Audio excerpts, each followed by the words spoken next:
Hoje com o pastor Joseph Prince. Ei, faça o seguinte, olhe para a pessoa que está ao seu lado e diga, está tudo bem. Olhe para o outro do outro lado e fala, eu não sei você, mas esse aqui está bem. Sorria, certo? Para alguém. E também diga, sou muito abençoado para ficar estressado. Muito abençoado para estar estressado, amém? Aleluia! O mundo no qual vivemos hoje está ficando cada vez mais em trevas. Tem mais pessoas tomando agora remédio para ansiedade porque foram diagnosticados com alguma doença emocional e até mesmo mulheres que sofrem a depressão pós-parto. Me parece que o mundo está deprimido, cada vez mais ansioso, com medo, preocupado. E esses são sinais que Jesus mencionou que seriam sinais do fim dos tempos. Que o coração do homem temeria. Está acontecendo. O coração do homem estremeceria de tanto medo, com medo das coisas que estão acontecendo na terra. E nós, quando continuamente confiamos e cremos em Deus, que no mundo em que vivemos, Deus pode nos dar um precioso santuário no meio de tantas trevas neste mundo. Amém? Quantos sabem que Deus prometeu em Isaías que quando as trevas cobrirem a terra e densas trevas as pessoas, a glória do Senhor vai nascer sobre ti.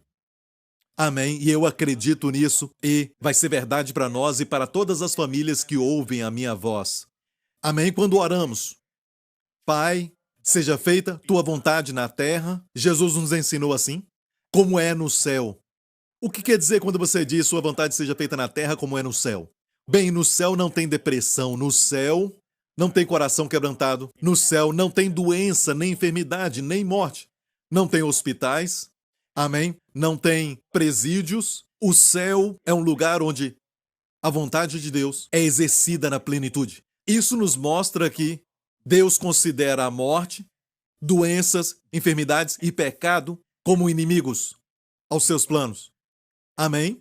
Não é plano de Deus que você venha para essa terra e então fique doente, envelheça e morra. Não foi o seu plano. A Bíblia chama a morte de inimigo. Amém? Em 1 Coríntios 15, muito claramente, o último inimigo que será posto sob os seus pés será a morte. E é muito claro que Deus considera essas coisas erradas, porque o plano de Deus para o homem é que ele viva bem, com saúde mental, em paz e tranquilo nas suas emoções, com saúde em todas as partes do seu corpo. Este é o sonho de Deus e o plano dele para você. Então, por que nós vemos no mundo de hoje tantas doenças e também tantas aflições e depressão e morte em todos os lugares? Por quê? Por causa do pecado. Não é muito popular falar a palavra pecado hoje, mas o pecado é a razão de tudo isso acontecer e não Deus. Deus não se alegra com a dor de ninguém. Na verdade, um dos primeiros ministérios de Jesus, ele diz em Lucas 4 o Espírito do Senhor Deus está sobre mim para esta razão, pregar boas novas aos pobres e curar os corações. Amo isso, curar os corações. Por onde ele andou, ele curou os corações. E muitas vezes, antes mesmo do corpo adoecer, o coração adoece. Isso pode causar estresse, que também traz um efeito para os nossos corpos. E eu falei sobre depressão pós-parto, eu estava lendo sobre isso não muito tempo atrás. Quando você estuda, eles usam o termo pós-parto para as senhoras que sofrem disso. Você entende que é normal ter um pouco de depressão pós-parto porque a criança chora muito nas primeiras semanas e até mesmo o marido pode sofrer dessa depressão. Certo? Mas eu li sobre essa mulher que, apesar de amar o seu filho tanto, estava tendo pensamentos do diabo, pensamentos como, seu bebê é muito lindo. Ela amava muito o bebê era muito lindo. E ela amava muito, mas o diabo colocou pensamentos nela. Quando o seu marido estiver trabalhando, alguém vai chegar e vai te matar, e matar seu bebê. E ela começou a ter esses pensamentos na sua mente. E esses pensamentos nós sabemos de onde vêm, do fundo do inferno. Quantos sabem que o diabo dá esses pensamentos ruins? E um dia se arraigou, ela começou a pensar que talvez o diabo vai vir e vai me matar e o bebê vai sobreviver, meu marido vai se casar de novo e então o meu bebê tão lindo vai ser criado por essa pessoa malvada? Essa madrasta que vai maltratá-la? E ela ficou pensando isso, pensando lá na frente. E ligava até mesmo para o marido chorando, e o marido dizia: não se preocupe, é muito normal, você passou por um parto, muita gente passa por isso. Ela amava muito aquele bebê, então um dia ela matou aquele bebê, porque ela cria que alguém iria matá-la, e o bebê ficaria, e o marido iria casar de novo, e o bebê seria maltratado. Sabe, não faz nenhum sentido, mas quantos sabem que esse é o tipo de pensamento que o diabo dá? Alguns ficam num prédio muito alto, olhando pela janela. De repente o diabo fala: por que você não pula? Por que não pula? E o diabo não é justo, ele nem mesmo faz você pensar que é ele. Esta é a sua grande astúcia que ele usa. Coloca pensamentos com pronome pessoal. Eu sou um fracasso, como se você estivesse pensando: sou um fracassado. Eu não sou bom. Eu não sirvo para nada. Estou ficando velho. Eu fico sempre doente. Em vez de falar você, ele diz: eu sou viciado, não tenho esperança. O diabo coloca pensamentos no pronome pessoal para que você pense que o pensamento é seu e então você aceita. Mas se souber que há um inimigo lá fora, você vai vigiar, amém? Então, aqui na casa de Deus, todos os pensamentos na palavra de Deus, o poder libertador da palavra de Deus que dá vida para todos, é compartilhado. Por isso a Bíblia diz que quando a palavra é pronunciada, você deve esperar que Deus te toque, te cure, que te dê vida e te salve em todas as áreas da sua vida. Posso ouvir um amém? Glória a Deus. Aprendemos que Cristo foi entregue na cruz pelos nossos pecados, as nossas ofensas, e foi ressuscitado dos mortos quando fomos declarados justos. Então a razão por que Deus ressuscitou Cristo dos mortos não era porque ele era filho de Deus, mesmo que ele era. Não era porque Jesus não pecou, ele não pecou. Amém? Não teve pecado. A razão por que Deus ressuscitou Jesus é porque a obra da cruz foi completamente satisfatória a Deus. Todos os requisitos da justiça divina para as nossas vidas foram preenchidos pelo sangue da cruz. E por isso, Deus pronunciou a todos nós justos e, baseado nisso, ressuscitou a Jesus dos mortos, como dizendo: fomos declarados justos pela ressurreição de Jesus dos mortos. Amém? Então hoje, aos olhos de Deus, somos justos. Quer dizer que o nosso comportamento é justo? Não. Estamos aprendendo a alinhar os nossos pensamentos e comportamentos com quem nós somos aos olhos de Deus. Mas Deus vê a realidade. Amém? Agora escute, olhe para mim. Às vezes, agimos como pecador, não quer dizer que nós somos. Quando vamos dizer, uma lagarta se torna uma borboleta, vamos dizer que, por exemplo, a borboleta se comporte como uma lagarta. Isso quer dizer que a borboleta voltou a ser lagarta? Não. Não se reverte e se torna uma lagarta. Depois que se torna uma borboleta, depois que nasce de novo, você nasceu de novo. Você nasceu justo. Posso ouvir um amém? Nada que faça pode mudar o seu status aos olhos de Deus. Então, porque somos justos, não porque fazemos bem. Somos justos por causa da obediência de um homem, de Jesus, na cruz, que carregou os nossos pecados, morreu e ressuscitou dos mortos. E por isso, hoje, você e eu somos declarados justos. Posso ouvir um amém?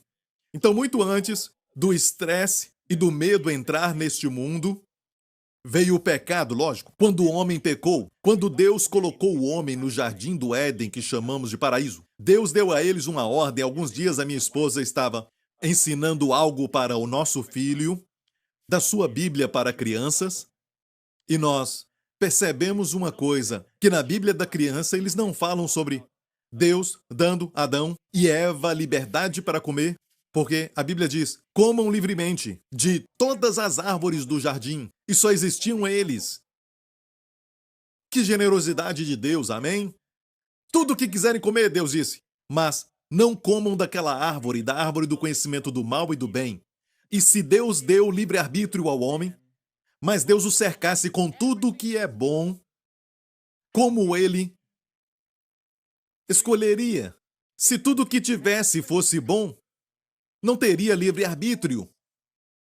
Então Deus deu ao homem o direito de exercitar o livre-arbítrio como um ato de amor a Deus. Deus disse: de todas as árvores poderei comer livremente, mas desta árvore não comereis, porque no dia em que comeres certamente morrerás. Quem plantou aquela árvore? Deus. Mas Deus a colocou ali no meio de todas as árvores que ele poderia comer, como um exemplo de tudo o que ele podia fazer para demonstrar o seu amor a Deus. Mas você sabe da história o que aconteceu? O homem ouviu a Satanás e comeu do fruto daquela árvore. O resultado foi morte, sabemos disso. Mas a primeira reação antes de Adão morrer, e de fato a Bíblia diz que Adão tinha tanta vida nele que, mesmo tendo dito Deus que a alma que pecar morreria, ele morreu depois de centenas de anos, um pouco menos do que 1000 anos. Adão não foi o homem que viveu mais, o homem que viveu mais foi Matusalém.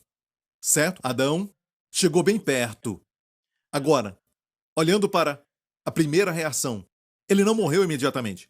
A primeira reação do seu pecado foi que ele escondeu. Fazemos isso nos escondendo atrás da profissão e também atrás de busca do prazer e também atrás de fazer muito dinheiro. E seja o que for, escondemos. Porque tem um vazio que temos dentro de nós, que é do tamanho do próprio Deus. E nos escondemos, mas também há medo. O homem ficou com medo. E olha, muito bem, a primeira pergunta que Deus perguntou na Bíblia toda do Antigo Testamento foi: onde estás? Deus procurava o homem.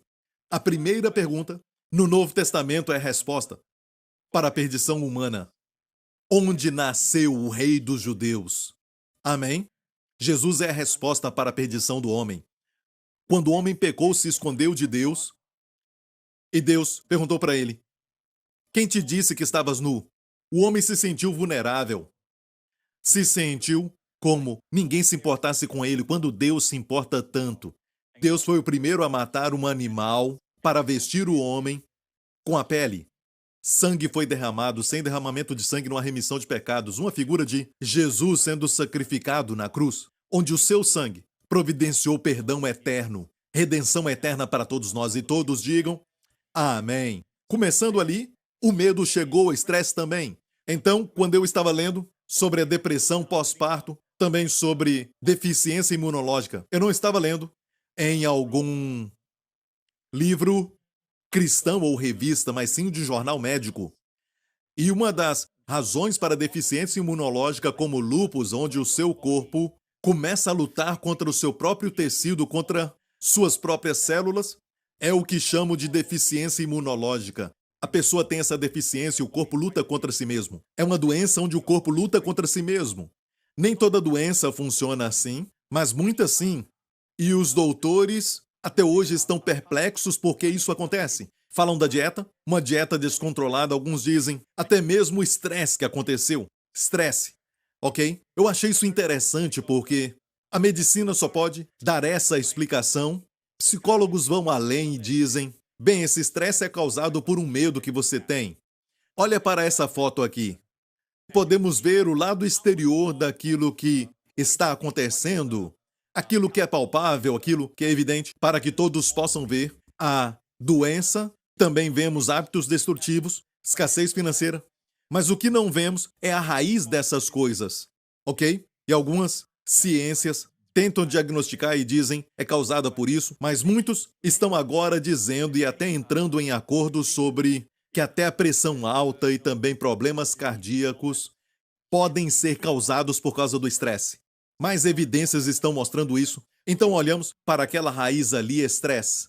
Mas o que causa estresse? Sabemos que a ovelha não pode deitar, e a Bíblia fala de pastos verdejantes. As ovelhas não deitam se elas estão estressadas. O que causa o estresse? Medo. A ovelha tem medo que aquele lugar não seja seguro. Não está num lugar protegida, guardada. Ela não deita em pastos verdejantes.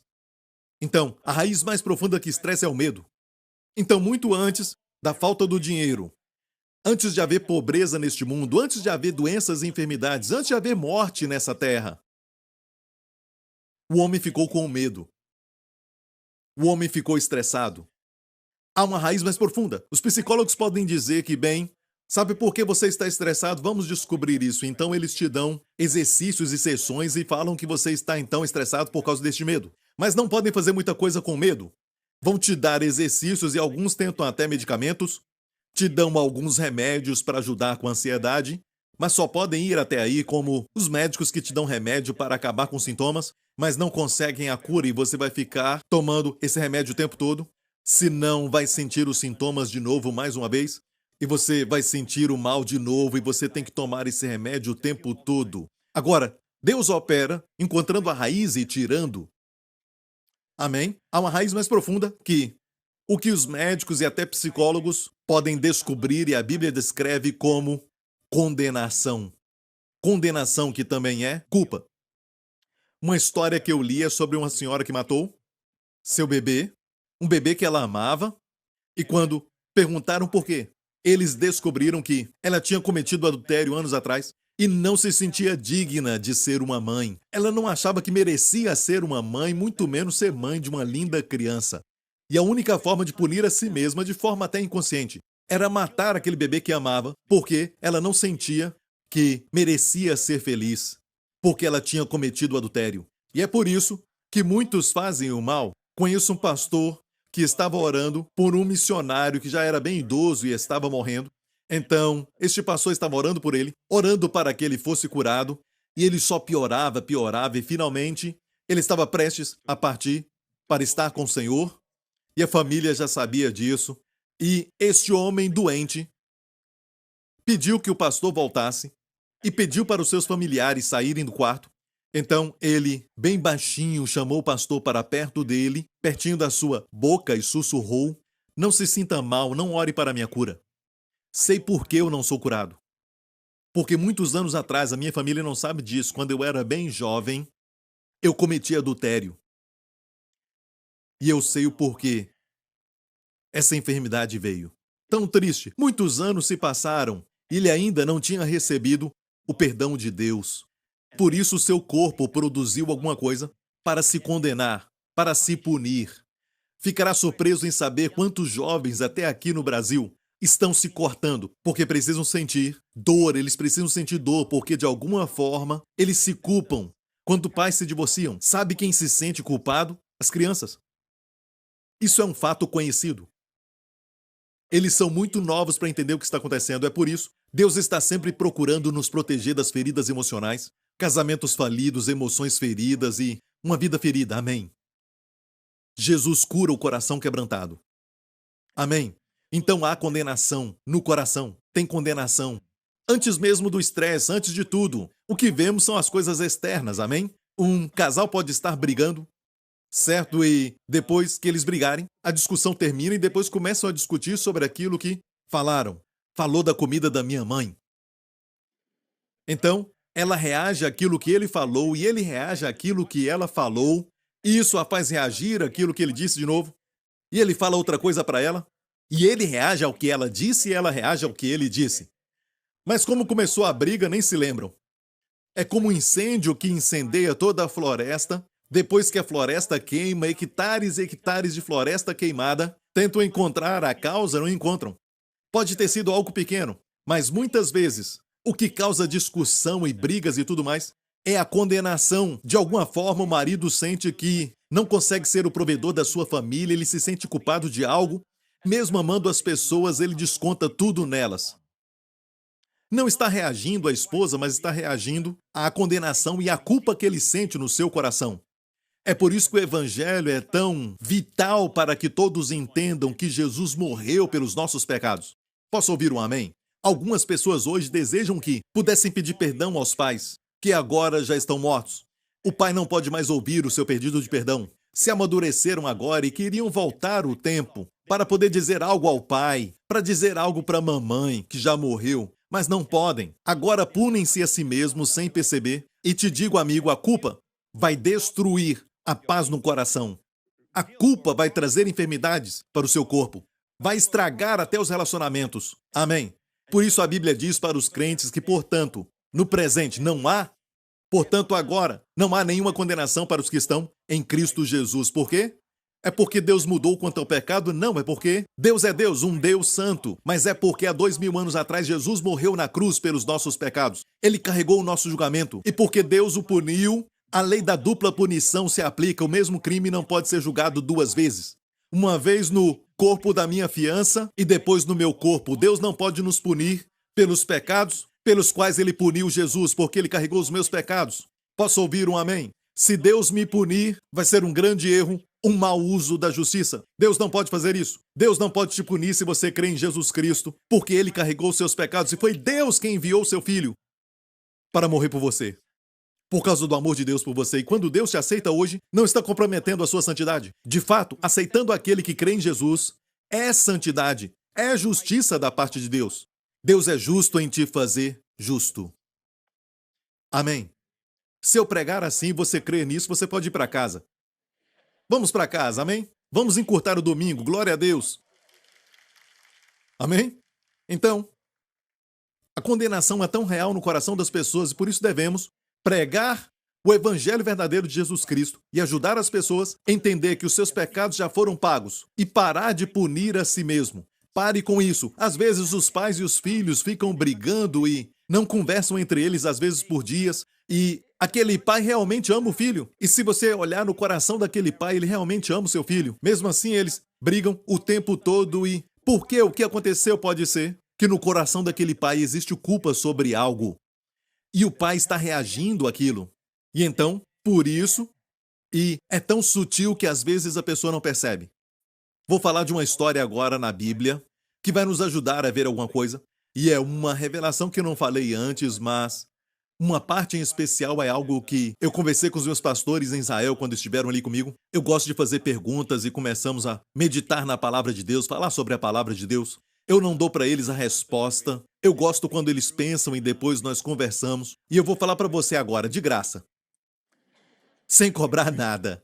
Ok, vamos a Gênesis 18. Em Gênesis 18, vamos ver este texto que fala sobre quando Deus veio visitar a Abraão. Um pouco antes, alguns capítulos anteriores, Deus o havia declarado justo. Certa noite, Deus trouxe o nosso pai Abraão. A Bíblia fala que ele é o nosso pai. E Deus mostrou para ele as estrelas que estavam no céu. E no Oriente as estrelas brilham muito. É muito lindo. E elas têm uma aparência mais vivas e muito mais em quantidade e em abundância do que o nosso céu. No Oriente Médio, não tem nada para atrapalhar. Dá para ver muitas estrelas no céu à noite. E alguns aprenderam, os antigos, que o Evangelho está escrito nas estrelas. Isso não é astrologia. Astrologia não é de Deus. Astrologia é perversão daquilo que Deus planejou. Antes das Sagradas Escrituras, Deus falou a história do Evangelho nas estrelas. Foi Adão que transmitiu até chegar no tempo de Abraão. Agora, na época de Moisés, a palavra então foi escrita em peles de animais. Mas antes disso, o Evangelho foi pregado nas estrelas. E é por isso que começa com virgem, a virgem e a criança. E começa a história do Evangelho.